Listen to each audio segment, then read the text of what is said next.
జై శ్రీమన్నారాయణ ఆండాళ్ దివ్య తిరువడిగలే శరణం. ఈరోజు మనం 16వ పాసురం అర్థాన్ని తెలుసుకుందాం. ఈ పాసురంలో గోదాదేవి ద్వారపాలకుల్ని ఏ విధంగా లేపుతుంది, అలాగే నందగోపుని భవనము తలుపులు తాళాలు తెరవమని ఏ విధంగా అడుగుతున్నది అన్నది మనం ఈ పాశ్రంలో తెలుసుకుందాం. ఇప్పటిదాకా చేరవలసిన భాగవతి గోష్ఠి అంతా ఒక దగ్గర చేరింది కదా. అంటే గోదాదేవి వెళ్ళి అందరి గోపికల్ని మేల్కొల్పింది, చక్కగా అందరూ ఒక దగ్గరికి వచ్చారు. ఇప్పుడు వీళ్ళంతా కలిపి ఎక్కడికి వెళ్తున్నారు? నందగోపుని భవనానికి వెళ్తున్నారనమాట. అంటే కృష్ణుడు ఉండే ప్లేస్కి వెళ్తున్నారనమాట వీళ్ళంతా. అయితే ఊరికే వెళ్ళిపోలేరు కదా, అక్కడికి బయట ద్వారపాలకులు ఉంటారు కదా.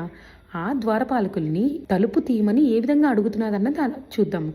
అందరికీ నాయకుడై నిలిచిన నందగోపుని మందిరమును కాపాడువాడా, ధ్వజములతో శోభిల్లుచున్న తోరణ ద్వారమును కాపాడువాడా, మనులతో కూడిన తలుపులు గడియను దయచేసి తెరువుము.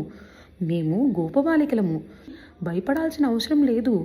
మేము ఏమి చేయము, లోపలికి వచ్చి మేము కృష్ణుణ్ణి లేపడానికని వచ్చాము. మేము ఏ ఇతర కోరికలు లేనివారము. పవిత్రమైన మనసుతో స్వామిని నిద్ర లేచినట్లు సుప్రభాతమును గానం చేయడానికి వచ్చాము. ఓ ద్వారపాలకుడా, నీ నోటితో మొదటనే మమ్మల్ని కాదని చెప్పకు. ప్రేమతో దగ్గరగా చేరి ఉన్న ఈ తలుపులను నీవే తెరిచి మమ్మల్ని లోనికి రానిమ్ము అని ఈ విధంగా గోదాదేవి ఈ పాశ్రంలో మనకు తెలియజేస్తున్నారు. జై శ్రీమన్నారాయణ.